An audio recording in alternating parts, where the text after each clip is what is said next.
A Bookworm's Journey in the Cardinal World. Tensura X Ascendance of a Bookworm by Galaxycharmer123. 8 Celebration and Training Minds. Pav Tuli was dragging me along, her grip firm and unyielding. It seemed like she had no intention of letting go of my hand anytime soon. Big sister, please let go of my hand. I can walk just fine, I pleaded, trying to free myself from her grasp. No means no, this is your punishment for literally dying on us without even consulting us. Do you think our feelings don't matter to you? She retorted, poking my cheek for emphasis. Mother stood beside her, nodding resolutely in agreement. Indeed, Tuli. It seems we need to teach mine the importance of family again. Do you realize how much trouble you caused us by suddenly dying on us? Do you? Mother added, her voice unusually stern. I felt myself shrinking under their combined scrutiny, guilt washing over me. Promise us you will never do that again, Tuli insisted. All right, I get it, I promise, I'll never do that again, and I'm sorry for acting without thinking. Now, can you please forgive me? I begged, hoping to appease them. They really care about you. I'm jealous, Ifrit's voice echoed in my mind. Not you too. Stop talking, I mentally chided him. Mother and Tuli exchanged a satisfied nod, and Tuli finally released my hand. I now have to go for my training. See you later, mine, she said, turning to leave. Wait, what training? I asked, confused. I'm training to become your knight so that I can protect you and also keep an eye on you should you do something reckless, Tuli explained, her determination evident. Wait, you're training to become my knight? You don't need to do that, I protested. I have already resolved myself, and I will not listen to you. Consider this payback for all the times you didn't listen to me, Tuli replied, her resolve unwavering. But, I stammered, trying to find the right words. Leave it, mine. I have already tried and failed. She is determined to see this through. Although, do take care of yourself, Tuli, Mother interjected, her voice gentle yet firm. Of course, Mom, Tuli replied, and with that, she ran off, leaving me with Lutz and Mother. Ferdinand soon arrived to replace Tuli and escorted me to our room in the hotel. Once settled, Ferdinand began to fill me in on everything that had transpired while I was asleep. Apparently, my home duchy of Ehrenfest was now a vassal of the Jurid Tempest Federation. The only reason Rimuru hadn't taken further action was due to timely intervention to stop the knights from causing more problems. So, I have a question. Are we allowed to return to Ehrenfest? I asked, curious about our future. Regarding that, Rimuru-sama has instructed that you are to stay here, where he can keep a close eye on you. A person who has so much power to destroy a nation and who acts on impulse. And I, for one, agree with him, Ferdinand replied, his tone matter of fact. So mean, I can keep a cool head when needed. I protested, though I knew there was some truth to his words. It is nothing but the truth. Accept it. You do have a tendency to act on your emotions without thinking. Also, I should inform you that Lord Rimuru has a rather large library in his possession, Ferdinand added, a hint of amusement in his voice. I immediately perked up at the mention of a library. Yay, more books, I thought excitedly. Mistress, I find your obsession with books quite strange. Even Veldora-sama was not that strange when he read books he called the sacred text, Ifrit commented, bemused. Ooh, what are these sacred texts? Tell me, please tell me, I urged, my curiosity piqued.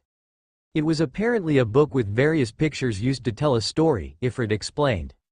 What, so it's just a manga? So boring, I thought, slightly disappointed.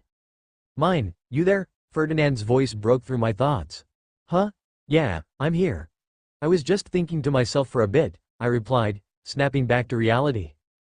So, what will you do? Ferdinand asked, his gaze steady. Of course, I will stay here. I have no choice, after all.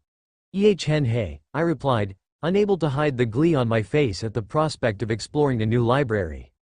Ferdinand noticeably grimaced. I always find your obsession with books peculiar. In any case, we will wait until Lord Rimuru wakes up from his slumber, he said, shaking his head slightly. As we settled into the room, I couldn't help but feel a sense of excitement and anticipation. Despite the challenges and changes ahead, I was eager to embrace this new chapter of my life, surrounded by family, friends, and, of course, books. Tuli's Pav I was on the training ground, practicing my sword swings with determination. Each swing was a step closer to becoming the protector I vowed to be. Suddenly, a hobgoblin named Gobta approached me, his demeanor casual and friendly. "Hello there. Rumor has it you're Master's new student," he greeted with a wide grin. "I am. Nice to meet you," I replied, returning his smile. "Nice to meet you too. I'm Gobta. So, how about we get to know each other and ditch this training stuff? The old man won't even know where we went, he suggested, his grin widening mischievously. "I won't. Besides, I lack the training you all possess, so I would get caught," I replied, shaking my head. "Don't be such a spoiled sport. Come on, it'll be fun," Gobta urged, trying to persuade me. "No means no," I insisted, standing my ground. Come on, the old man's training is strict and meaningless," Gobta continued, oblivious to the presence of Master Hakuro, who had appeared silently behind him. "He's too old for this kind of stuff anyway, and he always beats us up. You're not going to learn anything. Say, I'll tell you a secret. He likes to tend to his garden plants just like an old man. Really, he should just retire," Gobta rambled on, still unaware of Master Hakuro's presence. Seeing Master Hakuro standing there, his expression stern, sent a shiver down my spine. I pointed behind Gobta, trying to warn him. "Hey, why do you look so scared?" Gobta asked, puzzled. I pointed more insistently, and Gobta finally turned around, his eyes widening in shock as he saw Hakuro-sensei standing there menacingly. Hello, Master, it's good to see you. Are you in good health?" Gobta stammered, fumbling for words. "Gobta, stop it. You know what's coming next, right?" Master Hakuro said, his voice calm but firm. With a dejected look, Gobta hung his head. "But I have a proposition for you. If you manage to beat Tuli over here, I will have your punishment. But if she beats you, your punishment will increase twofold. What do you say?" "Deal," Gobta agreed eagerly, his competitive spirit ignited. "Alright. As for you, Tuli, if you beat Gobta, I will teach you personally from the ground up every single day until you reach a suitable level to protect your sister. Do you agree?" Master Hakuro offered, his eyes meeting mine. I contemplated for a few moments, weighing the challenge, and then nodded. "I agree." "Alright. Let's begin. Gobta, you are not allowed to use more than 30% of your full power or any sword skills. Do you understand?" Master Hakuro instructed. "I understand. Now, can we start?" Gobta replied, eager to begin. "Very well, begin," Master Hakuro announced. Gobta charged at me immediately, striking hard. "Don't take it the wrong way. I will die if I have to endure 2 times Master's punishment," he said, using his monster's aura to intimidate me. I stepped back, feigning fear, which seemed to put Gobta at ease. "This is going to be very easy, ha ha. I won't have to suffer 2 times Master's punishment," he boasted. He lunged at me, throwing me back with sheer force. "This fight is over," he declared, turning his back to me, a critical mistake. I had been waiting for this moment. Knowing I couldn't match his magical and physical prowess in a drawn-out battle, I had to get him to lower his guard. Fortunately, his overconfidence played right into my hands. I activated my skill, Indomitable Will, feeling my strength and injuries recover. It came at a price, consuming mana rapidly, but I had 30 seconds to act. I went on the offensive, catching Gobta off guard. He seemed surprised as I swiped at his sword, sending it flying from his hand. His expression was one of disbelief. "Hey, that's cheating. You acted like you were tired," Gobta protested. "No, I was not. I simply used my skill," I replied, standing my ground. "Still, you lunged at me while I had my back turned. That's cowardly," Gobta argued. "No, it's not. Master taught me to never lose focus in battle until I'm absolutely sure my opponent is defeated," I countered, recalling Master Hakuro's teachings. "Well said, Tuli. Now, Gobta, I hope you're ready for your punishment," Master Hakuro said, approaching us. "Please have mercy, Master," Gobta pleaded, his bravado gone. "No WHO gave you the right to call me an old man? I will show you just what happens to people like you. WHO underestimate their opponents," Master Hakuro declared, his voice firm. "Master, I'm sorry, forgive me," Gobta begged, going down on the ground and clutching Master's foot. "Cease such shameful display immediately," Master Hakuro commanded, his tone leaving no room for argument. I tried to hold back my laughter as Gobta groveled, but Master Hikaru's gaze turned to me. As promised, I will train you. Are you ready to work night and day to catch up to Gobta over here? I should let you know he was only using 20% of his power because he was sure he could defeat you. I shivered at the thought that Gobta had only been using a fraction of his strength. I really had a long way to go. I am ready, Master, I replied, determination in my voice. Very well, let's begin, Master Hikaru said, nodding approvingly. Wow, I didn't know sister was so strong, a voice called from above. Me neither, another voice chimed in. I looked up to see mine and Rimuru hovering in the air, watching us. Lord Rimuru, when did you wake up?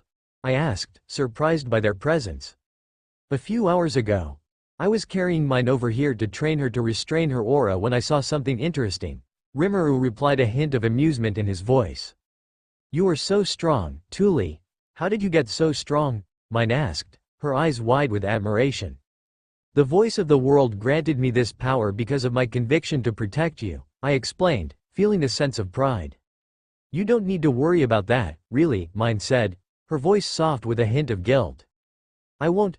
You really have a tendency to do what you want, you know, I replied, a teasing but firm note in my voice. Mine looked down, a bit gloomy after my gentle scolding. By the way, how are you flying, mine? I told you, I am half spirit, which allows me to fly. It also allows me to do this, mine said, producing fiery wings around herself. The sight was breathtaking, like an angel descended from heaven. The red wings looked sublime, and there were 6 of them. Cool, right? What do you think? Mine asked, her voice filled with excitement. It is extremely beautiful, I replied honestly, awed by the sight. Mine had an extremely smug face until Rimuru playfully bashed her head. Cut it out. You're releasing a lot of magicules. If you went near her, you could cause serious injury. I'm already having a hard time protecting her from your aura. I was surprised and looked around, realizing a barrier had been placed around me. Thank you, Lord Rimuru. I am grateful. Rimuru is fine, he replied, waving off the formality. I can't do that. You are our ruler, you know, I insisted, respecting his position. Fine, fine. Just call me Rimuru privately. Now, mine, come. We have a lot of work to do, Rimuru said, turning to leave. Coming, mine replied, following him. As they departed, I felt a renewed conviction to stand beside mine, come what may. Master, please train me harder so that I can catch up to mine. Alright, fine. But a fair warning. It will be hell. Are you still willing to do it? Master Hikaru asked, his gaze steady. I am, I declared, my resolve unwavering. Very well, let's start, Master Hikaru said, and with that, we resumed our training. Mine, just you wait. I will definitely catch up to you. Mine's paw. We ventured deep into a vast cave nestled in the heart of the forest. The air was thick with anticipation as Rimuru led the way. Wait here, mine. I need to free a friend of mine, Rimuru instructed, producing a clone of himself. Suddenly, the atmosphere shifted dramatically. A massive pool of mana began to overflow from Rimuru's body, channeling into the clone. The transformation was astonishing. The clone's hair turned blonde, its skin color changed, and its attire morphed into something befitting a powerful being. Ha ha ha. I am the storm dragon Veldora Tempest revived. Those who challenge me will die. Ha, the being declared, its voice echoing through the cave. It was Veldora Tempest, the dragon I had met before my revival. Hello there, mine. Is Ifrit being useful to you? Veldora inquired, his tone surprisingly friendly. Yes, Veldora-sama.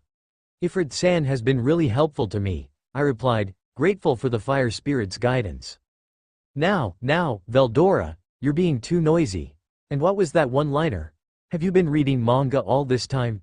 Rimuru teased, a playful glint in his eyes. No, of course not. Yes, I was checking your memories for some good stories. Yes, that's right, stories. I wasn't wasting my time at all, Veldora stammered, trying to cover his tracks. Alright, fine. In any case, you need to learn to restrain your aura before you go to our town. Otherwise, all the people will die over there, Rimuru advised, shifting the focus back to the task at hand. Rimuru then proceeded to teach Veldora how to restrain his aura. It was amusing to watch as Veldora, clearly a fan of Dragon Ball Z, imitated a Super Saiyan transformation to control his aura. Now, mine, it's your turn. For you, it should be easier since you already know how to restrain your magic, right? Rimuru said, turning his attention to me. What do you mean? I asked, slightly puzzled. I mean the mana compression method you used before you died, Rimuru clarified. Ah, that. I used it to ensure my survival. It was a technique built on the brink of death, I explained, recalling the desperate times. Yes, that. Use the same technique to restrain your aura now. The concept should work much in the same way, Rimuru encouraged. I closed my eyes, imagining my aura compressing into a dense form, folding it like a cloth. I visualized sitting on it to remove the air and then placing it inside an imaginary box to prevent it from escaping. See, it was easy. I don't know why you weren't using it before. Your aura, as it is now, could cause people to die, you know, Rimuru pointed out. The realization hit me hard. I hadn't been restraining it because my life wasn't in danger anymore, but hearing that I could inadvertently harm my family was a painful reminder of how different I was from them. I felt a wave of gloom wash over me, which Rimuru quickly noticed. Are you gloomy that you will live for eternity and see your family die? Rimuru asked gently. I am. I don't want to see my family die, I admitted, my voice tinged with sadness. You have no choice in the matter. From what I can see, only your sister Tuli and your teacher Ferdinand have the qualifications necessary to evolve into a sage. All other acquaintances will die, Rimuru stated, his tone matter of fact. I know. I just don't know how to inform them. I know Tuli is working hard because of my stupid actions. It really breaks my heart seeing her like this, I confessed, my heart heavy with guilt. It is her choice to protect you, and you should respect that. I have seen Tuli's determination to save you, and she begged Rimuru to train her. You should respect her conviction, you know, Veldora chimed in, his voice gentle yet firm. I know. I just can't afford to lose my family twice already, I replied, my voice barely above a whisper. It will become less painful over time, trust me, Veldora reassured, his presence comforting. I nodded to Veldora, trying to calm my nerves. Now, mine, I have a proposition for you. You are not obligated to accept it, but hear me out, Rimuru said, his tone serious. I immediately tensed up upon hearing this.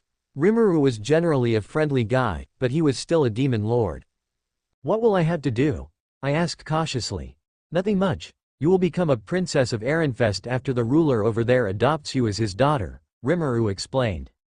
I'm not sure I follow you, Rimuru. What do you mean? I asked, trying to grasp the implications.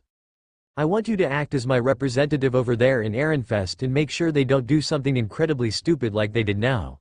Of course, you will still have contact with your real family and talk to them privately, but in public, you will be declared dead to the world. You will see to it that Arenfest remains loyal and no one gets any bright ideas to instigate a revolt again. This is also for your sake, so that you have someone to call family after your real family dies. From what I saw of Ferdinand, I am sure I can turn Ferdinand and his family members into demi-spirits like you. What do you say? Will you take the offer? Rimuru proposed, his eyes meeting mine. I will need to talk to my family before reaching a decision, I replied, needing time to process the offer. All right. Inform me once you are done. Now let's go. I am having Xian interrogate the prisoners, and I am holding a meeting to determine our next course of action, Rimuru said, preparing to leave. Very well, let's go, I agreed, following him out of the cave. As we made our way back, I couldn't help but reflect on the choices before me. The path ahead was uncertain, but I knew I had to face it with courage and resolve. My family, my friends, and my newfound powers were all part of this new chapter in my life, and I was determined to make the most of it. Third-person Pav Rimuru arrived at the Tempest main office with mine by his side. The atmosphere was bustling with activity, and Ferdinand was already present to welcome him, accompanied by a certain demon. Welcome, Rimuru-sama. Congratulations on your ascension, the demon greeted me warmly. Excuse me, who are you? Rimuru asked, turning his attention to the demon standing nearby. The demon looked visibly pale at the question. Surely you jest, my sire. I am the demon you summoned to capture the prisoner. Ah, you? Thank you for capturing him. Was the payment not enough? Rimuru inquired, curious about the demon's presence. No, it was plenty, my lord, the demon replied, bowing respectfully. Then why are you here? You can go home, you know, Rimuru suggested. Go home. Please, my lord, I only wish to serve you if you will allow me, the demon implored earnestly. But I don't have anything to pay you with, Rimuru pointed out, slightly puzzled. I don't want anything in return. I only want to serve you as your lowly servant, my lord, the demon insisted, his loyalty unwavering. Very well, but what should I call you? Rimuru asked, considering the demon's request. Unfortunately, I don't have a name for myself. You can refer to me as you wish, the demon replied humbly. No, it still bugs me. Tell you what, I will give you a name for your services to me henceforth as payment. What do you say? Rimuru offered, a thoughtful expression on his face. I would be honored, my lord, the demon replied, his eyes gleaming with anticipation. Very well. You will be named Diablo from now on, Rimuru declared. A surge of magicules flowed from Rimuru, enveloping the demon. When the transformation was complete, Diablo emerged wearing a butler suit, kneeling before Rimuru. I am known as Diablo, and henceforth I shall serve my lord truly and faithfully going forth, Diablo pledged, his voice filled with devotion. Ferdinand then approached Rimuru with a question. Lord Rimuru, who might this person be? He asked, gesturing to the imposing figure beside him. I am Veldora Tempest, the Storm Dragon. Kuhahahahahahahahah, Veldora announced, his laughter echoing through the room. Ferdinand visibly paled and knelt before Veldora. It is an honor to meet the Storm Dragon, Lord Veldora Tempest, he said, his voice tinged with awe. No need for formalities. Just call me Veldora, the dragon replied, waving off the formality. Now, Veldora, we have an important meeting to discuss something. Why don't you go and introduce yourself to the Dryads? We are having a feast after this meeting, Rimuru suggested, steering the conversation back to business. Really, I can't wait, Rimuru, Veldora replied, his excitement palpable.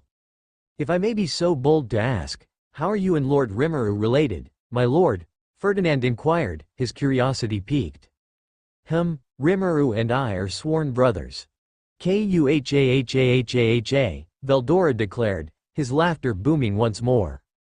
Ferdinand's eyes widened in shock at the revelation. All right, with introductions out of the way, let's begin the meeting, Rimuru announced, bringing the focus back to the agenda.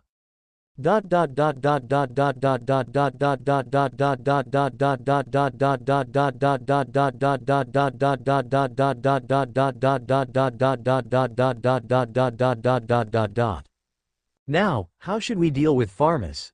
Ehrenfest has already surrendered and become our vassal state, so they are the only ones left, Rimuru began, addressing the gathered leaders. I propose you send them a liaison to either surrender and become a vassal state like Ehrenfest, pay war reparations, or continue the war, Ferdinand suggested, speaking up. So the same conditions that I gave to you, huh? By the way, why are you even attending this meeting? Rimuru asked, curious about Ferdinand's presence. I am attending in hopes that you give us some concession regarding the treaty being applied to us, Ferdinand explained, his tone diplomatic. I understand now. Diablo, I want you to deliver the prisoners. Inform them of the conditions and come back.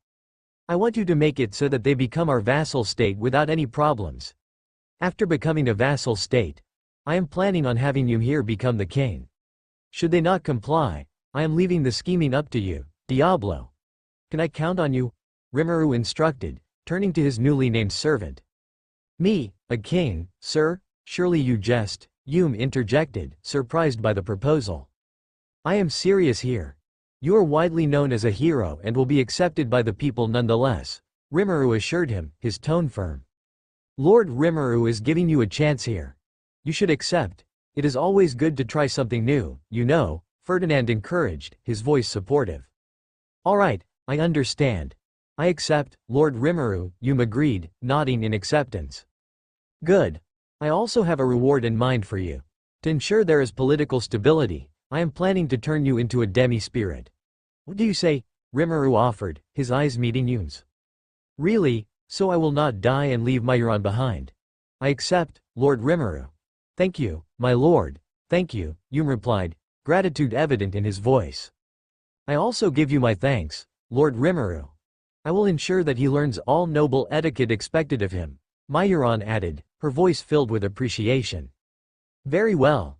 Now, Ferdinand, I want you to go to Ehrenfest and ask your leader to come here to discuss the terms," Rimuru instructed, turning to the high priest. "I understand, Lord Rimuru," Ferdinand said, bowing respectfully. "All right, with that out of the way, let's go and enjoy the feast, everyone," Rimuru announced, a smile on his face. And with that, the meeting was adjourned, the leaders dispersing to celebrate their newfound alliances and the promise of a brighter future.